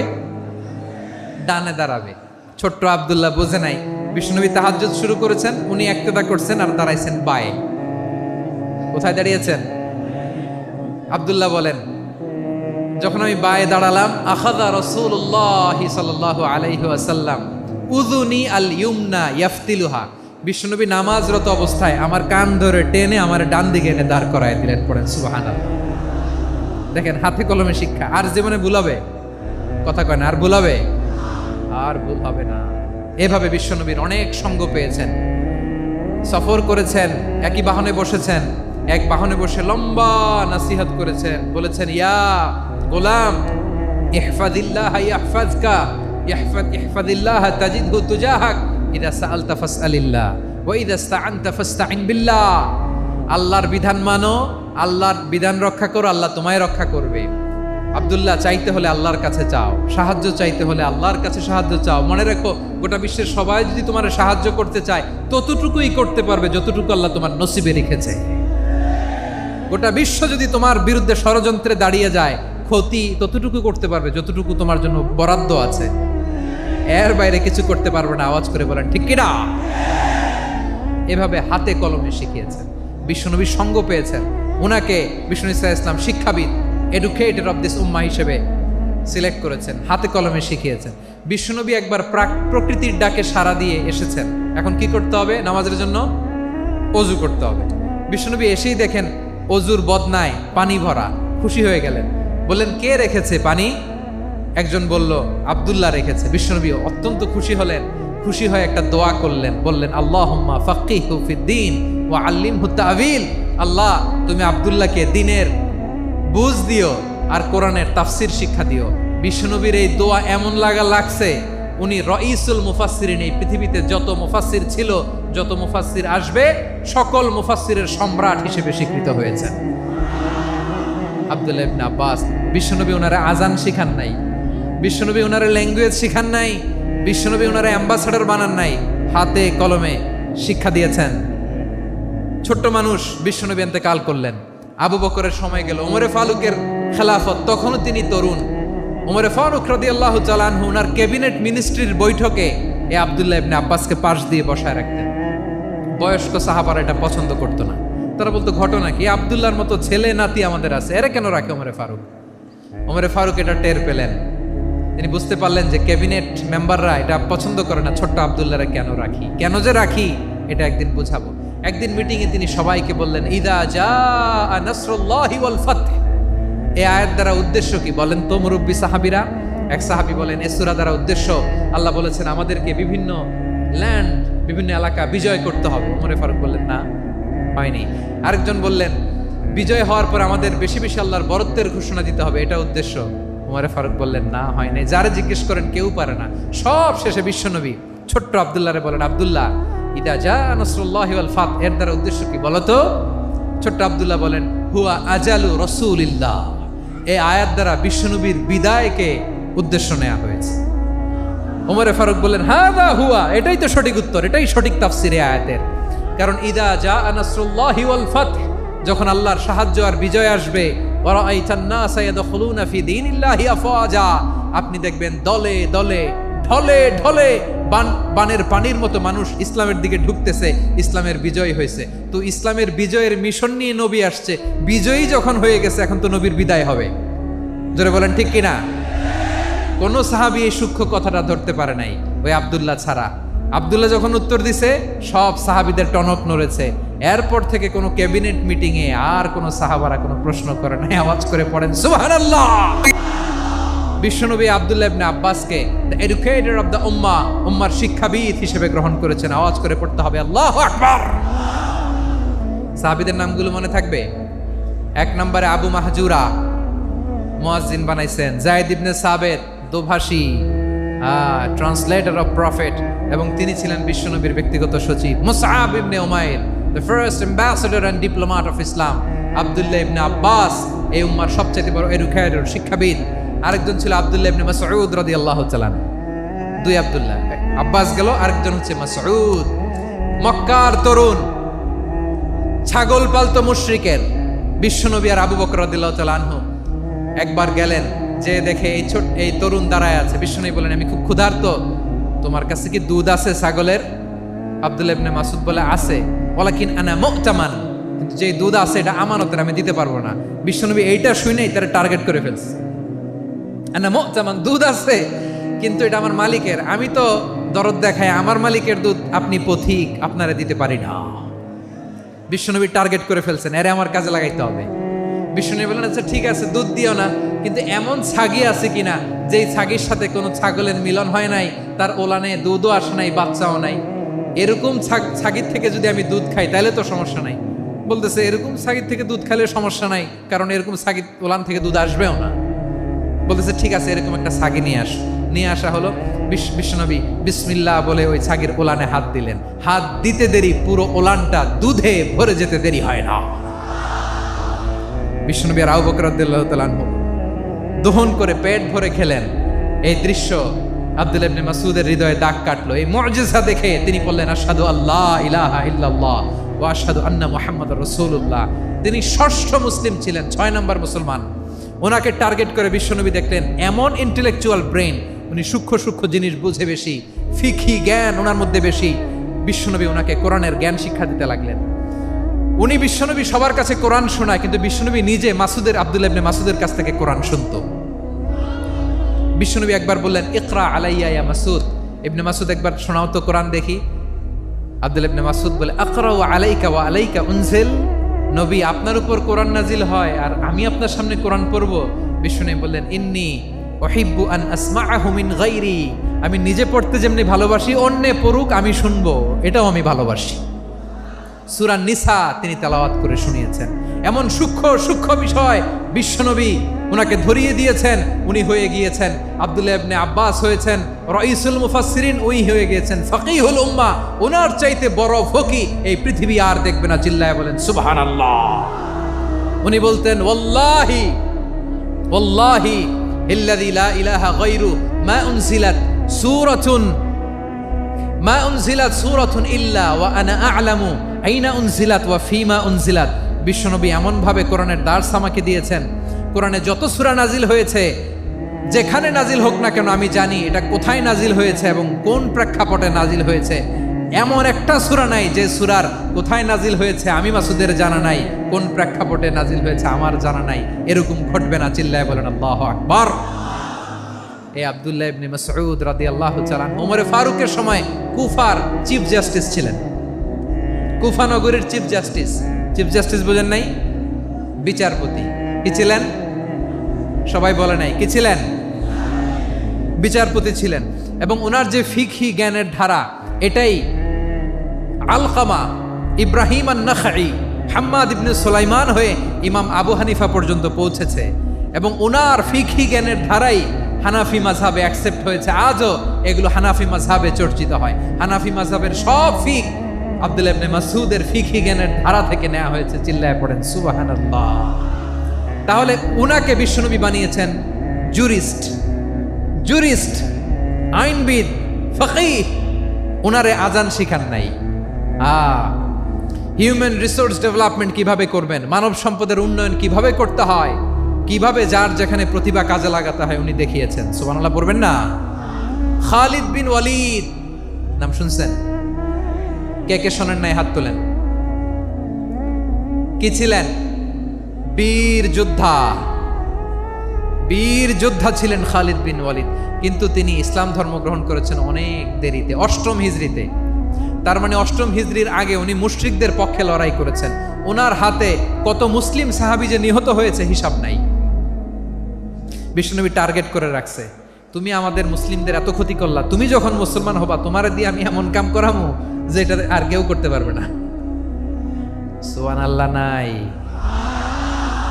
যশোর ক্লান্ত হয়ে গেছে।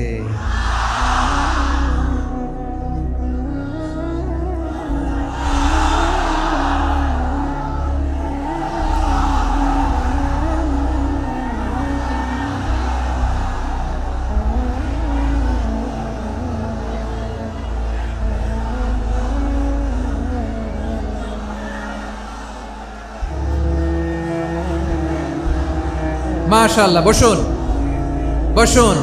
বসুন। খালিদ বিন ওয়ালিদ রাদিয়াল্লাহু তাআলা 8ম হিজরিতে মুসলিম হয়েছেন, মক্কা বিজয়ের আগে। তো মক্কা বিজয়ের আগে যখন মুসলিম হয়েছেন, এর আগে কি করছেন? কাফিরদের সাথে যুদ্ধ করেছেন।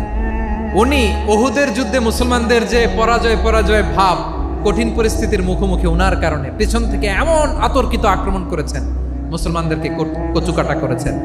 8ম হিজরিতে আল্লাহ তাআলা হেদায়েতের নূর দিয়ে ওনার হৃদয়টাকে উজালা করে দিলেন। লা ইলাহা, এটা এমন বাণী যার হৃদয়ে একবার টাচ খাবে, এইটা থেকে সে আর পালিয়ে বেড়াতে পারে। ঝিনুকের ভেতর লুকিয়ে থাকে যেমন মতি, ঝিনুকের ভেতর লুকিয়ে থাকে যেমন মতি, কলমা শাহাদাতে আছে আল্লাহর জ্যোতি, কলমা শাহাদাতে আছে আল্লাহর জ্যোতি। ঠিক কিনা বলেন? মক্কা বিজয়ের আগে মুসলিম হলেন, হওয়ার পরেই বিশ্বনবীর টার্গেট ফুলফিল হলো। ওই যে টার্গেট করে রেখেছেন আর দোয়া করেছেন, খালিদ বিন ওয়ালিদ যদি মুসলিম হয় তাকে আমি মিলিটারি চিফ বানাবো। ওনাকে আজান শিখান নাই, ওনারে কান ধইরা নামাজের এই মাথা থেকে ওই মাথা আনান নাই, ফিকহি কোরআনের সূক্ষ্ম তাফসীর ওনারে শিখান নাই, অ্যাম্বাসেডর বানান নাই। বিষ্ণু ইসলাম উনাকে সামরিক অভিযানে প্রেরণ করেছেন। সামরিক অভিযানে তিনি প্রেরণ করেছেন। ওনার জীবদ্দশায় ওনার নেতৃত্বে যতগুলো যুদ্ধ হয়েছে, একটা যুদ্ধেও তিনি পরাজয় বরণ করেন নাই। ওমরে ফারুকের সময়কালে তিনি চিফ অফ মুসলিম মিলিটারি, মানে মুসলিম সেনাপতি হয়েছেন। যশোর আওয়াজ করো, ঠিক কিনা বলো? সেনাপতি, মুসলিম সেনাপতি। তাহলে কিভাবে হিউম্যান রিসোর্স ব্যবহার করতে হয় গোটা বিশ্ব আমার নবীর কাছ থেকে শিখে নাও। খালিদ বিন ওয়ালিদ, ওনাকে বিশ্বনবী একটা উপাধি দিয়েছেন। উপাধিটা হচ্ছে সাইফুল্লাহিল মাসলুল, আল্লাহর নাঙ্গা তরবারি, আল্লাহর খোলা তরবারি, দ্য ওপেন সোর্ড অফ আল্লাহ। খালিদ বিন ওয়ালিদ মুসলিম সেনাপতি। হাসান বিন সাবেত নাম শুনছেন? দেখি উনি কি ছিল বলেন। রাসূলের সভা কবি, কালচারাল হিজিমনিকে ডিফিট করার জন্য। উনি ভালো অস্ত্র চালানো জানতেন না, ওই কাজে উনি যেতেন না। ওনার ছিল কাব্য প্রতিভা। কাব্য প্রতিভা, কাফিররা কবিতা দিয়ে নবীকে গালি দিত। বিশ্বনবী বলতেন, ইয়া হাসান আজিব আন রাসূলিল্লাহ, তুমি নবীর হয়ে কাফেরদের এই কথাগুলোর জবাব দাও। বিশ্বনবীর একটা মিম্বার ছিল। বিশ্বনবীর মিম্বারের পাশাপাশি মসজিদে নববীতে এই হাসান বিন সাবেতের জন্য বিশ্বনবী একটা স্পেশাল মিম্বার বানিয়ে দিয়েছেন। এখান থেকে তুমি জবাব দাও। এবং বিশ্বনবী বলেছেন, আল্লাহুম্মা আইয়িদহু বিরূহিল কুদুস। আল্লাহ, হাসান আমার পক্ষে জবাব দেয়, তুমি জিব্রাইল মারফত তাকে সাহায্য পাঠাইয়া দিও। রাসূল সাল্লাল্লাহু আলাইহি ইসলামের সভা কবি, the poet of the prophet, নবীর কবি। উনি কবিতা দিয়ে, এমন উচ্চাঙ্গের ভাষায় কবিতা দিয়ে তিনি জবাব দিতেন, কাফিরদের গা শিহরে যেত, তাদের হৃদয়ে আগুন ধরে যেত। তাহলে এরকম কবিরও দরকার আছে না নাই? এখন যাকে আল্লাহ দিছে কাব্য প্রতিভা, এরা যদি আপনি যুদ্ধের ময়দানে পাঠান হবে? যারে দিছে সুরেলা গলা, এরা যদি অ্যাম্বাসেডর বানান হবে না। হাসান বিন সাবেত ছিলেন বিষ্ণু ইসলামের কবি। হুযায়ফা ইবনুল ইয়ামান বিশ্বনবীর গোয়েন্দা বিভাগের প্রধান। কিসের প্রধান? হুযায়ফা ইবনুল ইয়ামান। ওনার ছিল ডিটেকটিভ মাইন্ড, ডিটেকটিভ মাইন্ড, গোয়েন্দা বিভাগের প্রধান। এবং উনি হচ্ছেন সাহিবু সিররি রাসূলিল্লাহ, রাসূল সাল্লাল্লাহু আলাইহি ওয়াসাল্লামের গোপন তথ্যের ধারক বাহক। নবীর যেই কথা কেউ জানে না, সব হুযায়ফার পেটের ভিতরে ছিল। সুবহানাল্লাহ পড়েন। মদিনার যত ইহুদিদের একটা লিস্ট ছিল, এই লিস্ট শুধু দুইজন জানতো, বিশ্বনবী আর হুযায়ফা। সুবহানাল্লাহ পড়বেন না? তাহলে ওনাকে কোন দায়িত্ব দিছে? কোন বিভাগ? যশোর আওয়াজ করো, কোন বিভাগ? গোয়েন্দা বিভাগের হেড ছিল। খন্দকের যুদ্ধে প্রচন্ড আজকের মতো শৈত্য প্রবাহ, মাটি খনন করতে করতে সাহাবীদের পেটে ক্ষুধা নাই, দাঁড়াইতে পারে না নামাজের জন্য, এত ক্লান্ত, ক্ষুধা, ক্লান্ত, শ্রান্ত। বিশ্বনবী বললেন, কে আছো? এই কঠিন শীত, এই ভয় আর ক্ষুধার মধ্যেও খন্দকের পরীক্ষার টপকে শত্রুর শিবিরে যে আমাকে তথ্য দিবা, কে আছো? কারো গায়ে শক্তিই নাই যে দাঁড়াবে, কেউ দাঁড়ায় না।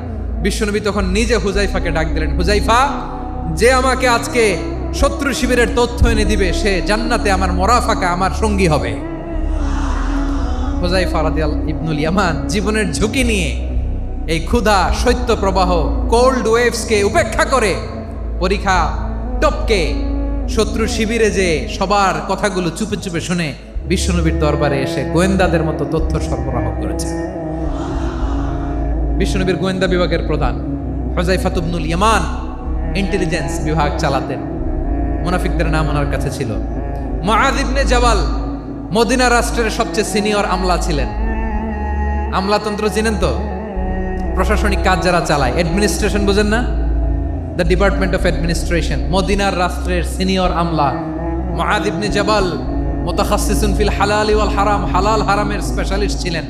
বিশ্বনবী উনাকে ইয়ামানের গভর্নর করে পাঠাইছেন। বলেছেন, ইন্নাকা তা'তি কওমান আহলা কিতাব, এমন গোষ্ঠীর কাছে যাবা যারা ইহুদি নাসারা। আগে শাহাদা পড়লে এরপরে নামাজের দাওয়াত দিও, নামাজ পড়লে যাকাতের দাওয়াত দিও। গভর্নরের অ্যাটিটিউড যেমন থাকে তেমন অ্যাটিটিউড ধরে রেখো। সুবহানাল্লাহ পড়েন। তাহলে মুআয ইবনে জাবালকে দিয়ে বিশ্বনবী কবিতা লেখায় নাই, চিঠি লেখায় নাই, আজান দেওয়ায় নাই। সুবহানাল্লাহ পড়বেন না?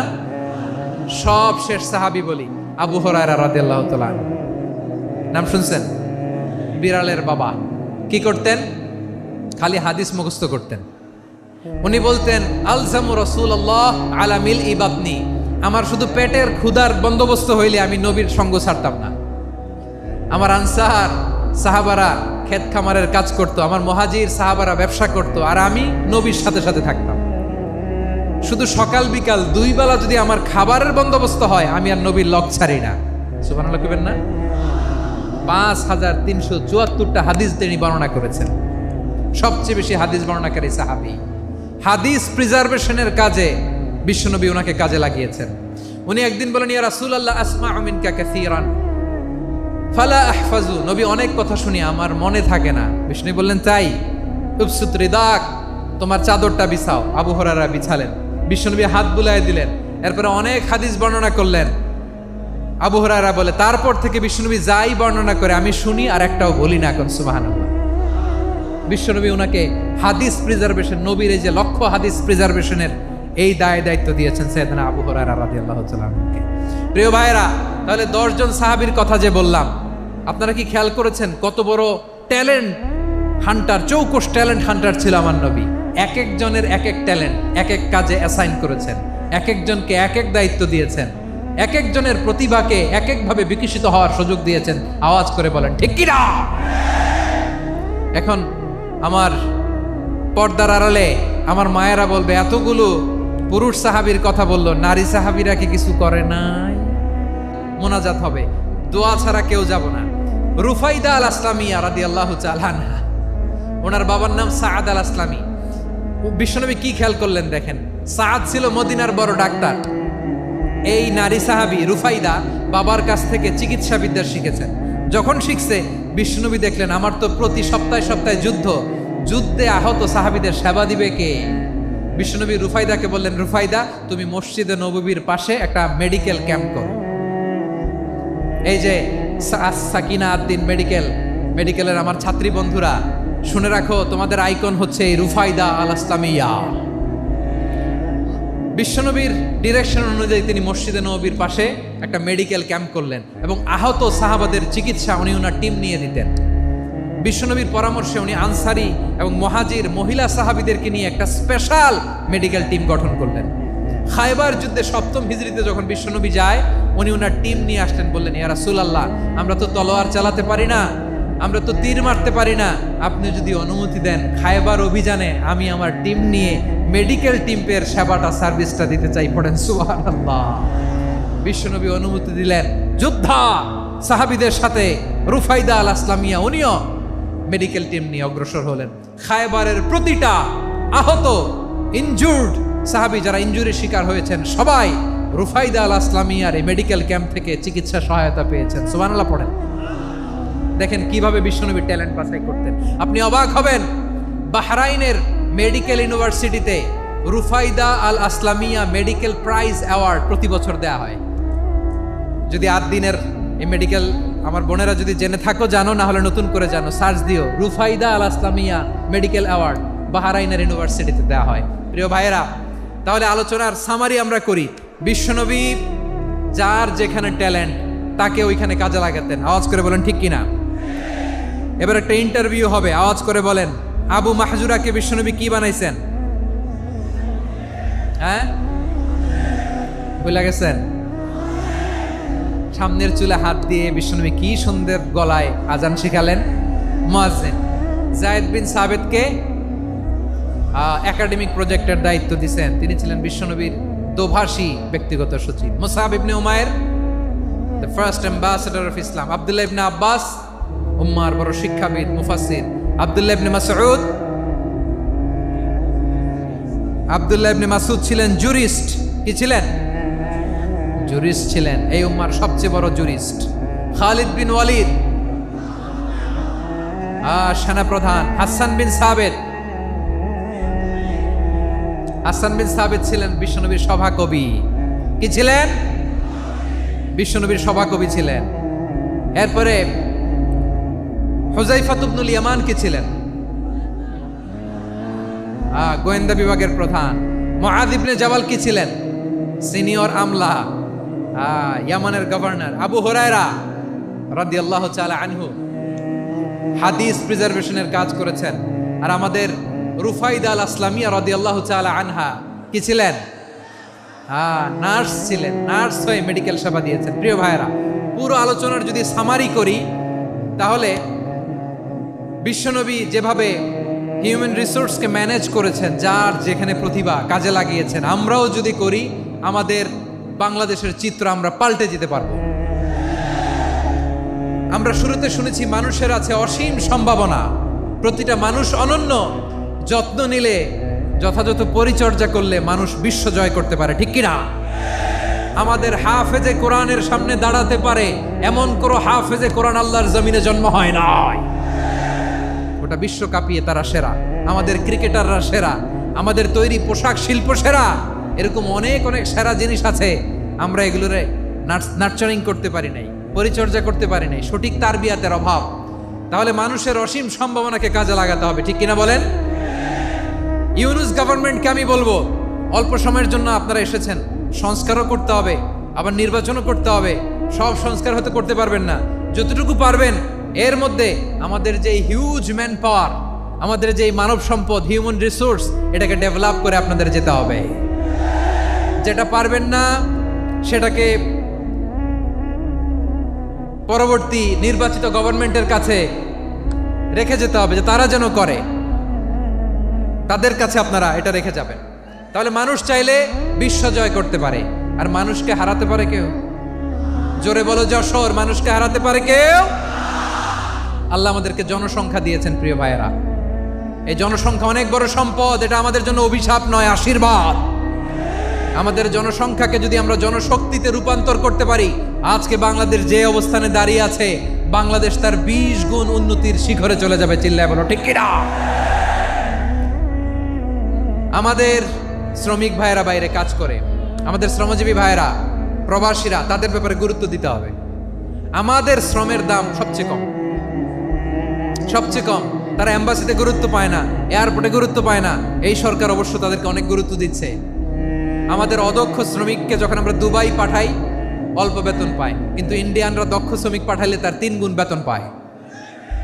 আমরা আমাদের শ্রমিকদেরকে অদক্ষভাবে আর পাঠাতে চাই না, দক্ষ শ্রমিক পাঠিয়ে আমরা রেমিটেন্সের বন্যা বইয়ে দেব।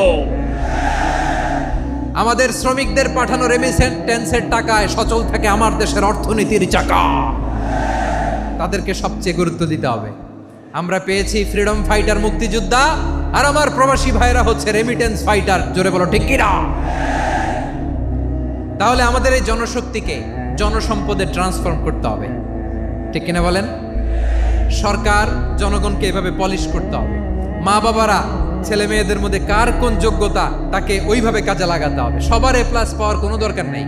আমাদের দেশে একটা টেন্ডেন্সি আছে, পরীক্ষায় A+ না পাইলে কই তুই কি করলি, পাশের বাড়ির ছেলে A+ পাইছে, যা ওর পা ধোয়া পানি খা। কি খা? তা আমি ভাবছি যে পা ধোয়া, A+ পাওয়া ছেলেদের পা ধোয়া পানির একটা পানির ব্র্যান্ড বানাইতে হবে। এরকম লেখা থাকবে, A+ পাওয়া ছেলেদের পা ধোয়া পানি। খাওয়া নাই, এগুলার খাওয়া নাই। ওরে আল্লাহ A+ পাওয়ার জন্য বানাইছে, আর আপনার ছেলেকে এই A+ গুলারে নিয়ন্ত্রণ করার জন্য আল্লাহ বানাইছে। ওকে দিয়ে আল্লাহ কি করবে আপনি জানেনই না। একটা A+, একটা A গ্রেড একটা মানুষের জীবনকে ঠিক করে দিতে পারে না। আপনার ছেলেকে আল্লাহ অন্যদিকে যোগ্যতা দিয়েছে। ওদের মনোবল ভাঙবেন না, খবরদার, খবরদার। ছেলে মেয়েদের মনোবল ভাঙবেন না। যাকে দিয়ে যেটা হবে তাকে দিয়ে সেটা করতে হবে, তার প্রতিভাকে সেভাবে কাজে লাগাতে হবে। তাহলে বাংলাদেশ, আমাদের এই জনসংখ্যা জনসম্পদে রূপান্তরিত হবে। আমাদের সরকারের তত্ত্বাবধানে আমাদের 18 কোটি জনগণ দক্ষ জনশক্তিতে রূপান্তরিত হোক, আমরা চাই কি চাই না? আমরা ভালো মানুষ, শ্রেষ্ঠ মানুষ হতে চাই কি চাই না? ওই জাপানিজদের মতো সৎ, ওই ইউরোপিয়ানদের মতো কালচার, আমাদেরকে আল্লাহ তাআলা কোরআন সুন্নাহ অনেক কিছু দিয়েছেন। যেহেতু বর্তমানে আমরা দেখছি তারা সৎ, তাদের মধ্যে ভ্যালিউ আছে, সেগুলো আমাদের মধ্যে আনার দরকার আছে না নাই? আর ইসলাম দিয়ে আমাদের জীবনকে সাজাতে হবে, ইসলাম দিয়ে আমার পরিবারকে সাজাতে হবে। ইসলাম থেকে, কোরআন থেকে প্রেসক্রিপশন না নিলে জীবন সুন্দর হবে না। কোরআন থেকে প্রেসক্রিপশন না নিলে সমাজ সুন্দর হবে না। কোরআনের প্রেসক্রিপশন না মানলে রাষ্ট্র সুন্দর হবে না। কোরআনের প্রেসক্রিপশন অ্যাপ্লাই না করলে শুধু দুর্নীতি দমন কমিশন দিয়ে দুর্নীতি বন্ধ করা যাবে না। এজন্য কোরআনের আইন আমরা চাই কি চাই না? প্রিয় ভাইয়েরা, হিউম্যান রিসোর্স ডেভেলপমেন্ট, মানব সম্পদের উন্নয়ন, আমাদের সরকার যেন এদিকে নজর দেয়। আমরা যেন এই ব্যাপারে যত্নবান হয়ে উঠি। যাকে আল্লাহ যে যোগ্যতা দিয়েছে, এই যোগ্যতা দিয়ে আমরা যেন ইসলামের জন্য, দেশের জন্য কাজ করি। আমরা যেন আমাদের স্কিল ডেভেলপ করি, আমাদের পটেনশিয়ালকে ডেভেলপ করি। মোরালিটি, ভ্যালিউজ নিয়ে শায়েখ আহমদুল্লাহ আলোচনা করেছেন, এগুলো দিয়ে যেন আমরা আমাদেরকে সাজাই। আল্লাহ তাআলা আমাদের দেশকে তুমি নিরাপদ করো, আমরা পড়ি আমিন।